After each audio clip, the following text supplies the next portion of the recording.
I know what you're thinking. Damn, was that it? Did I miss the Bitcoin top again? We're stuck here for another 4 years. The fear has been very real.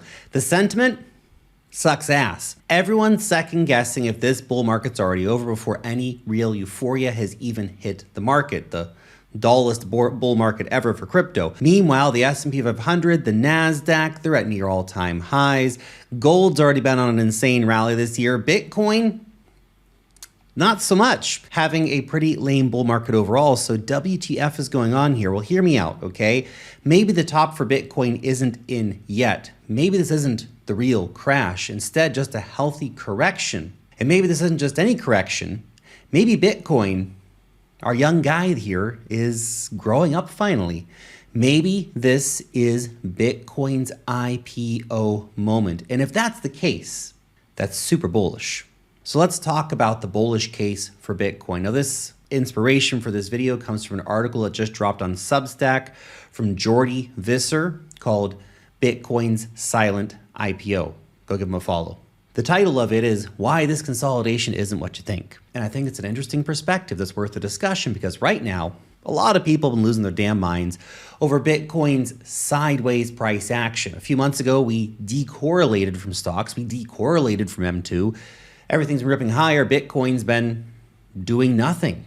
All these risk-on assets in a major risk-on environment, everything else is ripping, but not Bitcoin. Even a lot of altcoins have been super frustrating. And it's messing with people's heads. But what if Bitcoin isn't failing? What if it's just maturing? It's growing up.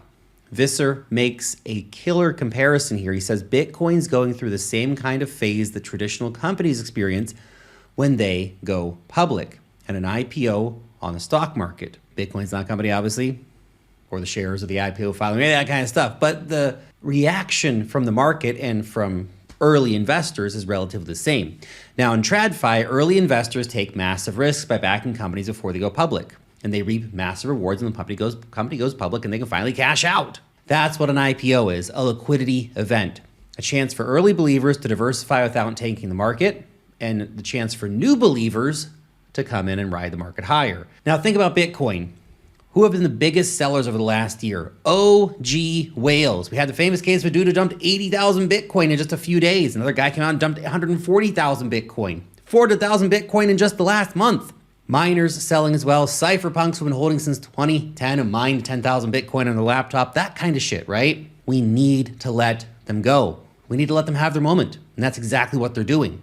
They have paid their dues. They have held through the most insane volatility you can possibly imagine. These people are all probably totally insane by now. They took huge risks when everyone else was calling Bitcoin a scam that it would never succeed. They held through Mt. Gox, the China bans, the bear markets from hell. Bitcoin wouldn't be here without these people believing and holding for all that time. Now, for the first time ever, the market is actually deep enough to absorb this insane sell pressure, thanks to the ETFs, thanks to the institutional inflows. For them to sell tens of billions of dollars of Bitcoin over the last months without taking the price has been crazy. Normally that would blow everything up. Remember when Galaxy Digital revealed again they sold that $9 billion worth of Bitcoin for one client? Didn't cause any blip in the market at all. That's not panic-based selling, that's strategic exit after years of patience. A victory lap. Congratulations to the winners. Here are the numbers that matter. Long-term Bitcoin holders have sold over 400,000 Bitcoin in just the last 30 days. That represents 2% of the total supply. To put that into perspective, it's taken MicroStrategy 5 years to accumulate just around 3% of the total supply. And yet, we've seen almost that much sell pressure in just the last 30 days. And the market absorbed it pretty well outside of the October 10/10 crash and all this general fear in the broader risk markets. So think about it. The market has absorbed an insane amount of sell pressure. Long-term holders are transferring their coins over to big corporate accumulators. And they are buying. Remember, for every sell over $100,000, someone's been there happily buying it. This is insane absorption. This is not a bear market. It's a transfer of ownership from early believers to long-term institutional investors. And yeah, it's made the market a little bit boring recently, but boring is exactly what happens before Bitcoin graduates to the next level. Here's the part that's confusing everyone right now, though, and we got to break this down for you. But before we get into that, guys, if you're trading the cryptocurrency markets, you got to get yourselves an account over on Unix, where I'm doing a lot of my trading these days, available to anyone, anywhere. That's you. And they have an insane deal going on right now, especially if you can make bigger deposits. You put 10,000 bucks in, they're going to give you back $1,000 deposit bonus. $20,000, you're going to get back $2,000, $50,000 is going to get you back $5,000, and $100,000 is going to get you back $10,000. That's $10,000. That is absolutely crazy, crazy bonuses here, guys. You'll also get a VIP fee discount upgrade exclusively when using my link down below. So the question you have to ask yourself is, will you make the switch today to an exchange that's going to not only respect your privacy, but give you some insane rewards for signing up? There's a link down below. It's a very limited time offer, so you better get on it right now. For years, Bitcoin and the NASDAQ were like twins, risk on, risk off together. But now the NASDAQ's ripping, Bitcoin's napping. Everyone thinks that means something is wrong, but maybe it isn't. It means we're in the IPO distribution phase. Think back to Amazon, think back to Google, to Facebook. After they went public, what happened? They'd moon out of the gate, then spend months, sometimes years, essentially trading sideways, while those early investors offloaded and new holders accumulated. Bitcoin, of course, just as usual, is speed running this entire process. But that's actually what success looks like in real markets. Not nonstop green candles, the fantasy bullshit, the people who want to get rich overnight. That's not how it works. This is ownership transfer from the early believers to the new believers. And it's happening right now. But instead of selling into a bear market, ETFs, corporations, pension funds, sovereign wealth funds are all buying right now. So the infrastructure is here and the liquidity is there. OGs can sell responsibly without destroying the market. And they're doing it. They're doing it during a risk-on macro phase, which is smart, if not frustrating for all the other market participants. When there's fresh money flowing in to everything else, it feels like Bitcoin should be moving, but this is part of the reason why it's not. What we're seeing right now is actually smart money behavior. Very steady accumulation. Accumulation not meant to spike the market. Meanwhile, new investors accumulating patiently, old investors selling patiently. So when you see sideways price action where everything else is up, remember, it's not weakness. Weakness would be massive drops when these new sellers emerge. That hasn't really been the case. What we're seeing is reaccumulation disguised as boredom. When this transfer phase wraps up, and it will, then those early whales who are done exiting, we'll say goodbye to them.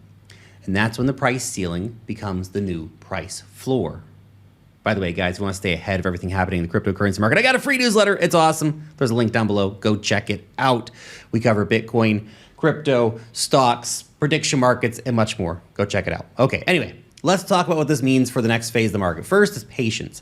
Patience is definitely required right now. In traditional markets, IPO distributions can last anywhere from 6 to 18 months. Been about 20 months or so at this point since we got the Bitcoin ETF, so that's interesting to think about in terms of that as well. In Bitcoin terms, Visor says we're probably several months into this process already, but not finished yet. Depends when you count it from, I suppose. If you're counting from the Bitcoin ETF initially hitting markets or just the recent big exits by whales, you can debate that as you want. So he says expect continued sideways price action, expect poorer sentiment, expect frustration. That's all normal as the market digesting supply while long-term holders exit and new buyers accumulate. Second, expect less volatility. Ownership is distributing from a few thousand early adopters to millions of investors and institutions. Visor says that means the days of 80% drawdowns may only become 50% in the future. 50% drawdowns may become 30% after that. And those wild 10x rallies could become much more moderate 3x moves. This is what happens when an asset graduates from wild speculation over into institutional adoption. Stability is the reward for maturity. Not say you can't make money on Bitcoin. I still think it goes to $1 million in 10 years. But that's not like the early days, is it? It's not when you can put in 10,000 bucks and turn it into $1 billion. When you get corporate treasuries, pension funds, governments all holding BTC, you don't really want fireworks. You want it to start moving more predictable, more like gold does. And that's kind of where we're heading. You want boring, because boring is what makes it investable at the multi-trillion-dollar level. So yeah, sentiment has been bad, price action's been pretty lame.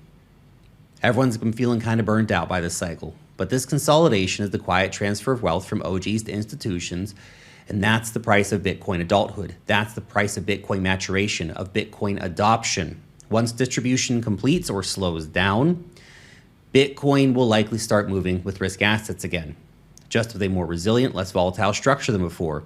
Visor says in his Substack article, it's not the end of the bull market, it's the end of the beginning. Bitcoin's not dying, it's distributing, it's stabilizing, it's preparing for the next era. So while everyone is out here whining on social media, remember, if this thesis holds up, then this sideways pain is your window. It's your opportunity. And when it's done, the next rally won't be driven by just random hype and bullshit narratives. It'll be backed by the biggest money on the planet. Think about it. Thanks for watching.